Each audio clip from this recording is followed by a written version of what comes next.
ये पावन हुक्मनामा साहिब श्री गुरु ग्रंथ साहिब जी का जिस वेले गुरु अर्जन देव महाराज पातशाह जी वालों श्री गुरु ग्रंथ साहिब जी का जिल्द तैयार करके पहला प्रकाश श्री दरबार साहब जी के अंदर किया गया। उस वेले ये पावन हुक्मनामा बाबा बुढ़ा जी ने सरवण करवाया संगतां। हुण बेनती है, हुक्म होया सी कि बहुत सारिया संगतां नूं ये नहीं पता कि पहला प्रकाश दिहाड़ा किस नूं कहंदे ने। जिस दिन तो अखंड पाठ साहब प्रारंभ हुए सन, कई संगतां कई गुरमुख प्यारे पुछदे सन कि एक अखंड पाठ किस संबंध में है, या पहले प्रकाश दिहाड़े का की भाव है, की मतलब है। अफसोस होंदा है कि जदों साडे गुरसिख वीर आकर के पुछदे ने कि ये पहला प्रकाश दिहाड़ा किहनूं कहंदे ने, क्योंकि जेकर असीं अपने इतिहास नूं वाचिया हुंदा, इतिहास नूं पढ़िया हुंदा तो शायद ये जरूरत ना पैंदी। सुख है, साडा फर्ज है कोई सानूं आकर के पुछे तो असीं उन्हां नूं गुरमत की रोशनी के द्वारा, गुरबाणी की रोशनी के नाल जरूर दस्सण की कोशिश करते हाँ। ये पहला प्रकाश दिहाड़ा तां मनाया जाता है कि जिस वेले साहिब श्री गुरु नानक देव महाराज पातशाह जी ने यह निर्मल पंथ सिख धर्म की नींह रखी तो सतगुरु जी जिथे जिथे जाकर प्रचार करते सन सिखी का, अपने धर्म का, अपने मिशन का। गुरु नानक साहब जी को यह मिशन क्यों चलाना पाया? क्योंकि उस वेले की जी समाजिक दशा सी, धर्मक दशा सी, राजनीतिक लोग सन, इन्हां दे अंदर भ्रष्टाचार, करप्शन इन्हां दे अंदर आ गई सी। समाजिक जीवन पक्षों भी लोग डिगे हुए सन ते धर्म पक्षों भी लोग गरके हुए सन ते जिहड़े राजे सन, राजनीतिक लोग सन, उन्हां दा जुल्म जिहड़ा सिखरां ते सी। ये तिन्ने ही पक्ष जिहड़े सन, तिन्हां ही पक्षां दे अंदर भ्रष्टाचार, करप्शन आदक सी। इस करके सतगुरु ने अपनी बाणी के विच कहना पाया कि राजे शीं मुकदम कुत्ते जाए जगायन बैठे सुते। राजे जिहड़े हैं वो शीहां दे वांग, शेरां दे वांग अपनी जनता को खा रहे हैं ते धार्मिक आगू जिहड़ा सी वो अपनी जनता को लुट सुट कर रहा है अपने कर्मकांडां दे नाल। सतगुरु गुरु नानक साहब जी ने एक रेगूलेशन लिया, एक क्रांति लियांदी, नवीं विचारधारा सानूं दित्ती ते जिहड़े लोग इस रेगूलेशन, इस क्रांति दे विच शामिल होंदे गए, गुरु नानक साहब जी की विचारधारा दे नाल जुड़ते गए, वो एक इतना एक बड़ा इकट्ठ बन गया कि वो सिख धर्म की नींह रखी गई। तो सतगुरु गुरु नानक साहब जी जिथे भी जाते सन, जिस तरह भी जिस तरीके दे नाल लोकां नूं समझाउणा हुंदा सी, पहलों गुरबाणी का कीर्तन करते सन। तो ये सतगुरु जी ने गल पहले स्पष्ट कर दी सी, जिवें आप जी पहला दस्सिया है कि सुल्तानपुर की पावन धरती तो जिस वेले सतगुरु गुरु नानक साहब जी सिੱਖੀ का प्रचार करने वास्ते तुरे ने प्रचारक दौरिया ते, जिन्होंने असीं उदासियां कहने हैं, तो सब तो पहला जिहड़ा स्टे सतगुरु जी ने किया, सब तो पहला जिहड़ा पड़ाव जिस घरे सब तो पहला सतगुरु जी रात रुके, वो भाई लालो जी का घर सी एमनाबाद दे विखे। ते भाई लालो जी ने सतगुरु जी ने उपदेश जो दिता धन श्री गुरु ग्रंथ साहब जी के अंदर दर्ज है बाबर बाणी के नाल। सतगुरु जी ने भाई लालो जी ने यह गल स्पष्ट कर दी कि लालो, जिहड़ी बाणी का मैं कीर्तन करदा या जिस बाणी में मैं आप जी को गायन करके आप जी को सुनाना है, ये मेरी बाणी नहीं। सतगुरु जी ने पहले गल स्पष्ट कर दी, ये जो कीर्तन है, ये जो कलाम जिहड़ा है, ये मेरा अपना आपदा नहीं, ये मेरे खसम मेरे मालक का है। आखिर कि जैसी मैं आवा खसम की बाणी तैसड़ा करी ज्ञान वे लालो, हे लालो। जिवें मैनूं उस अकाल पुरख वाहिगुरू का हुक्म आउंदा है, उस हुक्म के नाल मैं आप जी ये गल आप जी नाल शेयर करदा, आप जी नाल साझी करदा। तो वो गुरबाणी जिस वेले सतगुरु जी के अंदर ये बाणी प्रकाशवान होंदी सी, उस बाणी को सतगुरु जी कलमबद्ध कर लेंदे सन, लिख लेंदे सन कागज के ऊपर। और सतगुरु भाई मरदाना जी नाल उन्हां भगतां दे द्वारियां ते भी गए, बाबा कबीर साहब, बाबा फरीद साहब इत्यादि जिहड़े होर भगत होए ने, रामानंद जी होए ने, नामदेव जी होए ने, रविदास जी होए ने, जिहड़े उस वेले दे मशाहूर भगत जिहड़े सन, उन्हां दे द्वारा ते जा करके जिहड़ी बाणी गुरमत दे नाल मेल खांदी सी, ਜਾਂ ਸਤਿਗੁਰੂ ਜੀ ਦੇ ਵਿਚਾਰਧਾਰਾ ਦੇ ਨਾਲ ਮੇਲ ਖਾਂਦੀ ਸੀ, ਉਹਨਾਂ ਉਸ ਬਾਣੀ ਨੂੰ ਵੀ ਸਤਿਗੁਰੂ ਜੀ ਨੇ ਆਪਣੇ ਕੋਲ ਇਕੱਠਾ ਕਰ ਲਿਆ। ਤੇ ਜਿਸ ਵੇਲੇ ਸਤਿਗੁਰੂ ਜੀ ਜੋਤੀ ਜੋਤ ਸਮਾਏ, ਉਹ ਸਾਰੀ ਬਾਣੀ ਜਿੰਨੀ ਇਕੱਠੀ ਕੀਤੀ ਸੀ ਜਾਂ ਜਿਹੜੀ ਲਿਖੀ ਸੀ, ਉਹ ਬਾਣੀ ਗੁਰੂ ਅੰਗਦ ਸਾਹਿਬ ਸੱਚੇ ਪਾਤਸ਼ਾਹ ਜੀ ਨੂੰ ਦੇ ਦਿੱਤੀ। ਮੈਂ ਹੁਣ ਥੋੜ੍ਹਾ ਸ਼ਾਰਟ ਦੇ ਵਿੱਚ ਹੀ ਜਾਵਾਂਗਾ, 15 ਮਿੰਟ ਰਹਿ ਗਏ ਨੇ ਆਪਣੇ ਕੋਲ, 10 ਮਿੰਟ। ਗੁਰੂ ਅੰਗਦ ਸਾਹਿਬ ਜੀ ਨੇ ਉਹੀ ਬਾਣੀ ਬਾਬਾ ਅਮਰਦਾਸ ਜੀ ਨੂੰ ਜਿਸ ਵੇਲੇ ਗੁਰਤਾ ਗੱਦੀ ਤੇ ਬਿਠਾ ਕਰਕੇ ਗੁਰੂ ਅਮਰਦਾਸ ਜੀ ਬਣਾਏ, ਉਹ ਸਾਰੀ ਦੀ ਸਾਰੀ ਬਾਣੀ ਗੁਰੂ ਅਰਜਨ ਦੇਵ ਜੀ, ਗੁਰੂ ਰਾਮਦਾਸ ਜੀ ਨੂੰ ਉਹਨਾਂ ਨੇ ਬਖਸ਼ਿਸ਼ ਕਰ ਦਿੱਤੀ। ਇਸੇ ਤਰ੍ਹਾਂ ਹੀ ਗੁਰੂ ਰਾਮਦਾਸ ਸਾਹਿਬ ਸੱਚੇ ਪਾਤਸ਼ਾਹ ਜੀ ਨੇ ਗੁਰੂ ਅਰਜਨ ਸਾਹਿਬ ਨੂੰ ਇਹ ਬਾਣੀ ਦੇ ਦਿੱਤੀ। ਜਿਸ ਵੇਲੇ ਗੁਰੂ ਨਾਨਕ ਸਾਹਿਬ ਤੋਂ ਲੈ ਕਰਕੇ ਗੁਰੂ ਅਰਜਨ ਸਾਹਿਬ ਸੱਚੇ ਪਾਤਸ਼ਾਹ ਜੀ ਤੱਕ ਦਾ ਸਮਾਂ ਆਇਆ, ਉਸ ਵੇਲੇ ਸਿੱਖਾਂ ਦੀ ਗਿਣਤੀ ਬਹੁਤ ਵੱਡੀ ਹੋ ਗਈ ਸੀ ਤੇ ਹਰ ਇੱਕ ਚਾਹੁੰਦਾ ਸੀ ਕਿ ਜਿੱਥੇ ਸਾਡੇ ਇਹ ਗੁਰੂ ਨੇ, ਸਾਡੇ ਕੋਲ ਕੋਈ ਐਸਾ ਧਾਰਮਿਕ ਗ੍ਰੰਥ ਵੀ ਹੋਏ ਜਿਸ ਧਰਮ ਗ੍ਰੰਥ ਦੇ ਰਾਹੀਂ ਅਸੀਂ ਗਿਆਨ ਉਪਦੇਸ਼ ਲੈ ਸਕੀਏ ਤੇ ਆਉਣ ਵਾਲੇ ਸਮੇਂ ਦੇ ਵਿੱਚ ਸਾਡੇ ਕੋਲ ਉਹ ਮਹਿਫੂਜ਼ ਹੋਏ ਜਿਸ ਉਪਦੇਸ਼ ਦੇ ਨਾਲ ਅਸੀਂ ਆਤਮਿਕ ਸੁੱਖ ਪ੍ਰਾਪਤ ਕਰ ਸਕੀਏ। ਇਹ ਲੋੜ ਸ਼੍ਰੀ ਗੁਰੂ ਅਰਜਨ ਦੇਵ ਮਹਾਰਾਜ ਪਾਤਸ਼ਾਹ ਜੀ ਨੇ ਸਮਝੀ ਤੇ ਭਾਈ ਗੁਰਦਾਸ ਜੀ ਨੂੰ ਨਾਲ ਲੈ ਕਰਕੇ ਅੰਮ੍ਰਿਤਸਰ ਦੇ ਬਾਹਰਲੇ ਪਾਸੇ ਜੋ ਜੰਗਲ ਸੀ, ਉਸ ਜੰਗਲ ਦੇ ਵਿੱਚੋਂ ਕੁਝ ਜੰਗਲ ਸਾਫ਼ ਕਰਵਾ ਕਰਕੇ ਭਾਈ ਗੁਰਦਾਸ ਜੀ ਨੂੰ ਹੁਕਮ ਦਿੱਤਾ ਕਿ ਇਹ ਜਿਹੜੀ ਬਾਣੀ ਹੈ ਗੁਰੂ ਨਾਨਕ ਸਾਹਿਬ ਜੀ ਤੋਂ ਲੈ ਕਰਕੇ ਸਾਡੇ ਤੱਕ ਜਿਹੜੀ ਬਾਣੀ ਹੈ, ਇਸ ਨੂੰ ਇੱਕ ਤਰਤੀਬ ਦੇ ਵਿੱਚ ਲਿਖਣਾ ਹੈ। ਇਸ ਬਾਣੀ ਦੀ ਐਡੀਟਿੰਗ ਕਰਨੀ ਹੈ, ਇਸ ਬਾਣੀ ਦੀ ਸੰਪਾਦਨਾ ਕਰਨੀ ਹੈ, ਇਸ ਨੂੰ ਤਰਤੀਬ ਵੱਲ ਲਿਖਣੀ। ਪਹਿਲਾਂ ਗੁਰੂ ਨਾਨਕ ਸਾਹਿਬ ਜੀ ਦੀ ਬਾਣੀ ਹੋਏ, ਫਿਰ ਗੁਰੂ ਅੰਗਦ ਸਾਹਿਬ ਜੀ ਦੀ ਬਾਣੀ ਹੋਏ, ਫਿਰ ਗੁਰੂ ਅਮਰਦਾਸ ਸਾਹਿਬ ਸੱਚੇ ਪਾਤਸ਼ਾਹ ਜੀ ਦੀ ਬਾਣੀ ਹੋਏ, ਰਾਮਦਾਸ ਜੀ ਦੀ ਤੇ ਗੁਰੂ ਅਰਜਨ ਸਾਹਿਬ ਜੀ ਦੀ ਬਾਣੀ। ਪਹਿਲੋਂ ਬਾਣੀ ਦੇ ਛੰਦ ਹੋਣ, ਫਿਰ ਉਸ ਤੋਂ ਬਾਅਦ ਸ਼ਲੋਕ ਹੋਣ, ਫਿਰ ਉਸ ਤੋਂ ਬਾਅਦ ਪੌੜੀਆਂ ਵਾਰਾਂ ਇਤਿਆਦਿਕ ਹੋਣ, ਫਿਰ ਭਗਤਾਂ ਦੀ ਬਾਣੀ ਹੋਈ। ਇਸ ਬਾਣੀ ਨੂੰ ਜੋ ਬਾਣੀ ਹਜੇ ਤੱਕ ਜਿਲਦ ਨਹੀਂ ਬੰਨੀ, ਜਿਸ ਨੂੰ ਵਾਈਂਡਿੰਗ ਨਹੀਂ ਕੀਤੀ, ਸਤਿਗੁਰੂ ਗੁਰੂ ਅਰਜਨ ਸਾਹਿਬ ਸੱਚੇ ਪਾਤਸ਼ਾਹ ਜੀ ਨੇ ਭਾਈ ਗੁਰਦਾਸ ਜੀ ਨੂੰ ਨਾਲ ਲੈ ਕਰਕੇ ਇੱਕ ਜੰਗਲ ਵਾਲੀ ਥਾਂ ਸਾਫ਼ ਕਰਵਾਈ। ਕਿਉਂਕਿ ਇਕਾਂਤ ਸੀ, ਉੱਥੇ ਕਿਸੇ ਦੀ ਬਹੁਤੀ ਆਉਣੀ ਜਾਣੀ ਨਹੀਂ ਸੀ, ਡਿਸਟਰਬ ਨਹੀਂ ਹੁੰਦੇ ਸੀ। ਇਸ ਕਰਕੇ ਸ਼ਹਿਰ ਤੋਂ ਬਾਹਰਲੇ ਪਾਸੇ ਸਤਿਗੁਰੂ ਜੀ ਨੇ ਕੁਝ ਥਾਂ ਜਿਹੜਾ ਸਾਫ਼ ਕਰਵਾ ਕਰਕੇ ਉੱਥੇ ਕੇਵਲ ਤੇ ਕੇਵਲ ਗੁਰੂ ਅਰਜਨ ਦੇਵ ਜੀ ਜਾਂ ਕੋਈ 5-4 ਸੇਵਾਦਾਰ ਜਿਹੜੇ ਕਿ ਕਲਮ ਤੇ ਦਵਾਤਾਂ ਦੀ ਸੇਵਾ ਕਰਦੇ ਸਨ, ਸ਼ਾਹੀ ਦੀ ਸੇਵਾ ਕਰਦੇ ਸਨ, ਭਾਈ ਗੁਰਦਾਸ ਜੀ ਲਿਖਦੇ ਸਨ ਤੇ ਸਤਿਗੁਰੂ ਗੁਰੂ ਅਰਜਨ ਸਾਹਿਬ ਸੱਚੇ ਪਾਤਸ਼ਾਹ ਜੀ ਉਹਨਾਂ ਤੋਂ ਬਾਣੀ ਲਿਖਵਾਉਂਦੇ ਸਨ। ਕੁਝ ਸਮਾਂ ਕੱਢ ਕਰਕੇ, ਕੁਝ ਸਮਾਂ ਜਦੋਂ ਬਣਦਾ, ਉੱਥੇ ਇਕਾਂਤ ਦੇ ਵਿੱਚ ਬੈਠ ਕਰਕੇ ਭਾਈ ਗੁਰਦਾਸ ਜੀ ਨੂੰ ਆਖਿਆ ਕਿ ਕਿਉਂਕਿ ਭਾਈ ਗੁਰਦਾਸ ਜੀ ਸਤਿਗੁਰੂ ਜੀ ਦੇ ਰਿਸ਼ਤੇ ਵਿੱਚ ਮਾਮਾ ਜੀ ਲੱਗਦੇ ਸਨ, ਪਰ ਉੱਥੇ ਰਿਸ਼ਤੇਦਾਰੀ ਦਾ ਸੰਬੰਧ ਨਹੀਂ ਸੀ, ਉੱਥੇ ਆਮ ਗੁਰਸਿੱਖ ਦਾ ਤੇ ਗੁਰੂ ਦਾ ਜੋ ਨਾਤਾ ਹੁੰਦਾ ਹੈ ਉਹ ਸੰਬੰਧ ਸੀ। ਭਾਈ ਗੁਰਦਾਸ ਜੀ ਤੋਂ ਸਤਿਗੁਰੂ ਗੁਰੂ ਅਰਜਨ ਸਾਹਿਬ ਸੱਚੇ ਪਾਤਸ਼ਾਹ ਜੀ ਨੇ ਬਾਣੀ ਆਪ ਲਿਖਾਈ ਤੇ ਭਾਈ ਗੁਰਦਾਸ ਜੀ ਨੇ ਲਿਖੀ। ਇਹ ਤਕਰੀਬਨ ਸਮਾਂ ਜਿਹੜਾ ਪੌਣੇ 2 ਸਾਲ ਸਮਾਂ ਲੱਗ ਗਿਆ ਬਾਣੀ ਲਿਖਦਿਆਂ। ਸਾਰੀ ਬਾਣੀ ਇਕੱਠੀ ਕੀਤੀ ਸੀ ਜਿਹੜੀ, ਉਸ ਬਾਣੀ ਨੂੰ ਤਰਤੀਬ ਦਿੰਦਿਆਂ ਪੌਣੇ 2 ਸਾਲ ਲੱਗ ਗਏ। ਔਰ ਉਸ ਤੋਂ ਬਾਅਦ ਜਿਹੜੇ 15 ਦਿਨ ਜਿਹੜੀ ਸੀ, ਜਦੋਂ ਜਿਲਦ ਬੰਨ੍ਹ ਲਈ, ਫਿਰ ਜਿਲਦ ਨੂੰ ਸੁਕਾਇਆ ਗਿਆ, 15 ਦਿਨ ਹੋਰ ਲੱਗ ਗਏ। ਜਦੋਂ ਇਹ ਜਿਲਦ ਤਿਆਰ ਹੋ ਗਈ, ਫਿਰ ਸੋਚਿਆ ਕਿ ਇਹ ਬਾਣੀ ਜਿਹੜੀ ਹੈ ਗੁਰੂਆਂ ਦੀ ਬਾਣੀ ਹੈ, ਭਗਤਾਂ ਦੀ ਬਾਣੀ ਹੈ। ਜਿਸ ਗ੍ਰੰਥ ਸਾਹਿਬ ਦੇ ਅੰਦਰ, ਜਿਸ ਪੋਥੀ ਦੇ ਅੰਦਰ 6 ਗੁਰੂ ਸਾਹਿਬਾਨਾਂ ਦੀ ਬਾਣੀ, 15 ਭਗਤਾਂ ਦੀ ਬਾਣੀ ਔਰ 11 ਭੱਟਾਂ ਦੀ ਬਾਣੀ, 3 ਗੁਰਸਿੱਖਾਂ ਦੀ ਬਾਣੀ ਇਹਦੇ ਅੰਦਰ ਦਰਜ ਕੀਤੀ ਗਈ।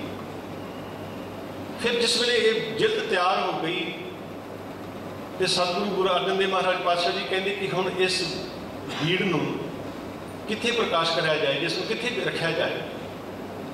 ਕਾਫੀ ਸੋਚ ਵਿਚਾਰ ਤੋਂ ਬਾਅਦ ਸਤਿਗੁਰੂ ਜੀ ਨੇ ਸੋਚਿਆ ਕਿ ਜਿਸ ਸਥਾਨ ਤੇ ਬੈਠ ਕਰਕੇ ਅਸੀਂ ਸੰਗਤਾਂ ਨੂੰ ਕਥਾ ਸਰਵਣ ਕਰਵਾਉਂਦੇ ਹਾਂ ਜਾਂ ਸੰਗਤਾਂ ਨੂੰ ਉਪਦੇਸ਼ ਦਿੰਦੇ ਹਾਂ, ਕਿਉਂਕਿ ਇਹ ਬਾਣੀ ਬਹੁਤ ਵੱਡੀ, ਸਤਿਗੁਰੂ ਨੇ ਕਹਿ ਦਿੱਤਾ ਕਿ ਮੇਰੇ ਖਸਮ ਦੀ ਬਾਣੀ ਹੈ, ਮੇਰੇ ਮਾਲਕ ਦੀ ਬਾਣੀ ਹੈ ਤੇ ਇਸ ਬਾਣੀ ਦਾ ਦਰਜਾ ਬਹੁਤ ਉੱਚਾ ਹੈ, ਇਹਨੂੰ ਕਿੱਥੇ ਸਥਾਪਨ ਕੀਤਾ ਜਾਏ।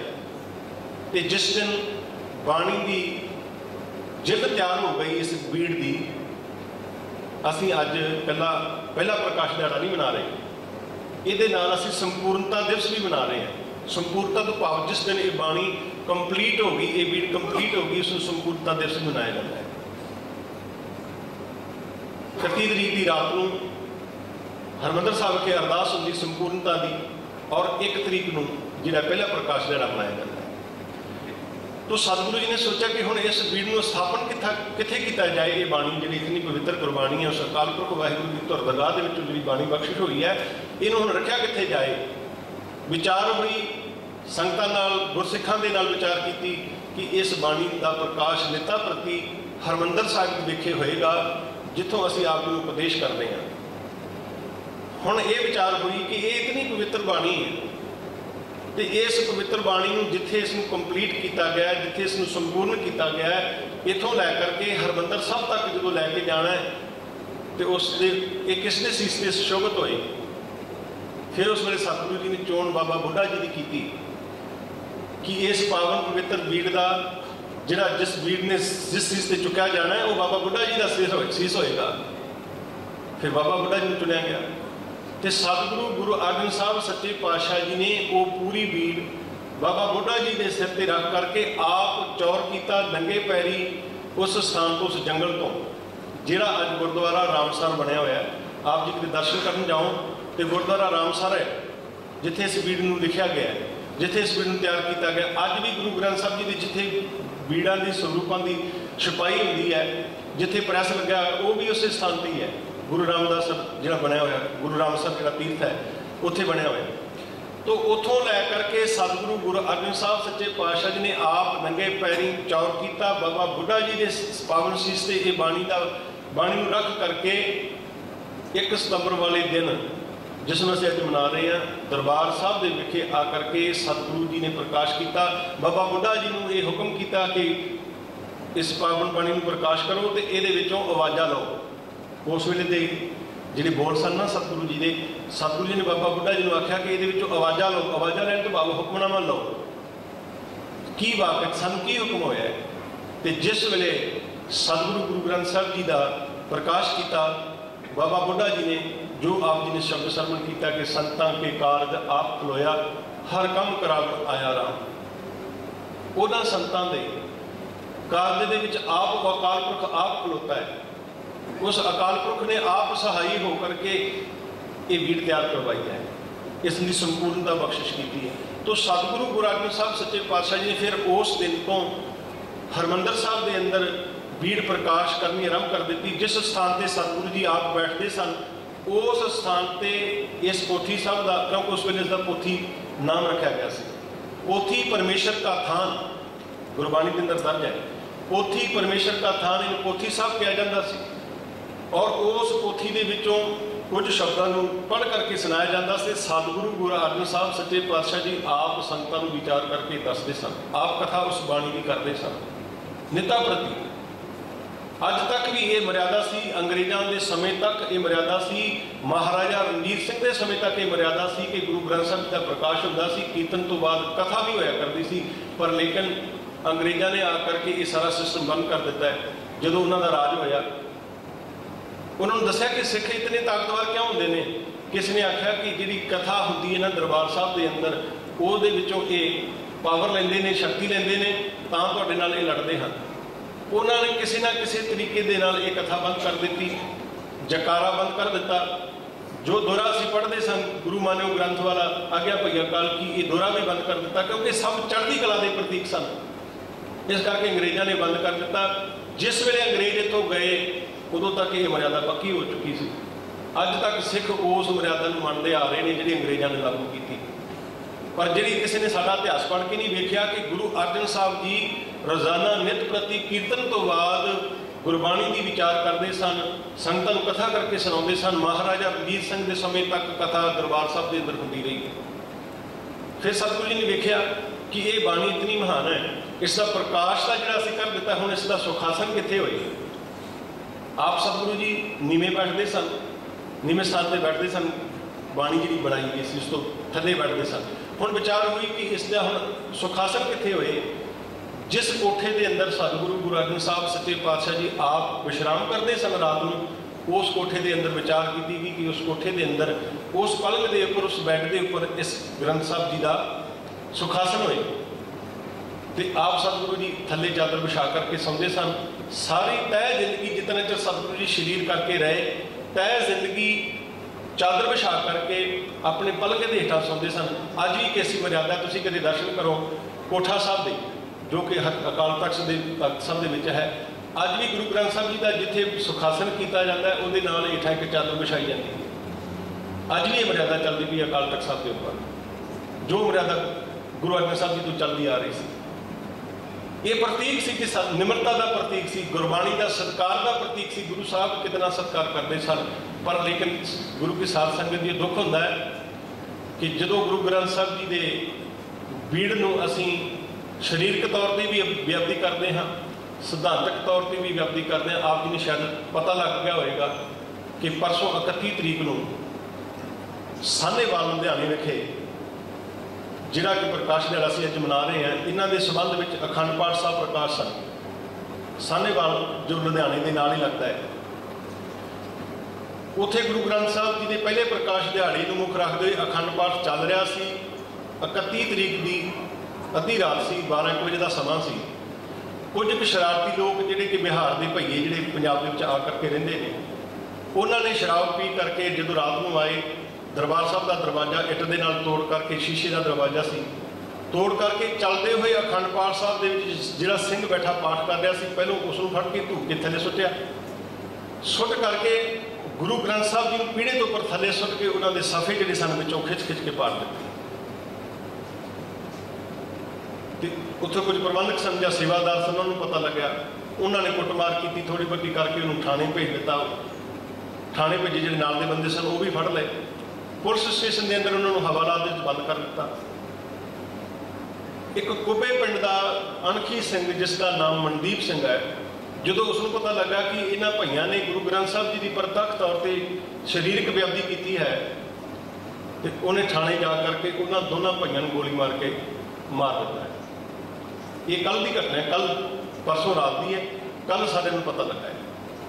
इस तरह करके ये एक घटना नहीं, बहुत ही पंजाब दे विच धन श्री गुरु ग्रंथ साहब जी की जिहड़ा अदब है सत्कार पूरी तरह कायम नहीं, बहुत थां ते बेअदबियां होईयां ने। पिछे जे कोई गुरुद्वारा साहब दे विच सेवा करते एक सेवादार ने गुरु ग्रंथ साहब का जिहड़ा स्वरूप सी थले सुट दिता, एक ने खूह दे विच सिट करके उत्ते शराब दीयां बोतलां सुट दित्तियां। कैसे कैसे कारनामे साडे सिखां दे अंदर हो रहे हैं, क्योंकि असी बाणी के प्रति जागरूक नहीं। असी ये समझते हैं कि अज जेकर साने वाले घटना हुई है तो उत्थों के जिम्मेवार लोगों को संभालन साडा कोई फर्ज नहीं।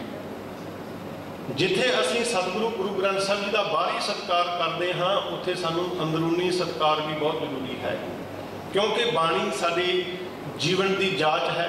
सानू जीवन जांच सिखाउंदी है, सानू जिउणा सिखाउंदी, सानू जिउण का ढंग बाणी सिखाउंदी है। इस बाणी तो असी सेध लैनी है। तो गुरु कृपा करे साध संगत जीओ, गुरबाणी के नाल मिल करके गुरबाणी के सिद्धांत को अपना करके असी गुरबाणी के रुतबे को उच्चा करना है। इस करके बेनती हर वेले करीदी है कि गुरबाणी को इको जिहा सत्कार दईए। एक ओंकार को लै करके 18, 10, 20 तक की जो बाणी साडे कोल है, इस बाणी को मोतियां के समान समझिए। एक तरह मोती जिवें परोए होंदे, सतगुरु गुरु अर्जन साहब सच्चे पातशाह ने जिस वेले बीड़ तैयार करके आखिरकार मुदामनी ला दी, मुदामनी तो भाव होंदा है मोहर ला देना। जिस वेले कोई असी चिट्ठी लिखते हैं, चिट्ठी लिखने तो बाद लिफाफे में बंद कर दिता जाता है, तो उपर उसकी मोहर लग जाती है। इस तरह सतगुरु गुरु अर्जन साहब जी ने सारी बाणी लिख करके मुदामनी लिख दी और कह दिता कि ये गुरु ग्रंथ साहब जो तुहाडे कोल है गुरसिखो, ये एक थाल है। इस थाल के अंदर 3 प्रकार का मैं भोजन पा करके आपको दे दिता है। जिहड़ा भी इस भोजन को छकेगा वो तृप्त हो जाएगा, संतुष्ट हो जाएगा। हुण असीं जो प्रशादा छकते, जो साडे शरीर में भुख लगती है ना, तो उदों असीं थाल दे विच जो चीज़ां पईयां होंदियां असीं खा लैंदे ते असीं संतुष्ट हो जाए, साडी भुख मर जाती है। हुण सतगुरु जी ने आख्या कि जदों तुहाडी आत्मा को भुख लगेगी, इस भुख नूं मिटाउण वास्ते ये मैं थाल परोस करके आप जी नूं दिता है, जिहदे विच मैं 3 चीज़ों का भोजन आप जी नूं दिता है। थाल विच 3 वस्तु पईओ, सत संतोख विचारो। ये अंदर सत है, ये अंदर संतोख है, ये अंदर विचार है, जिस विचार के नाल असी अपने जीवन को उच्चा करना, सुच्चा करना है।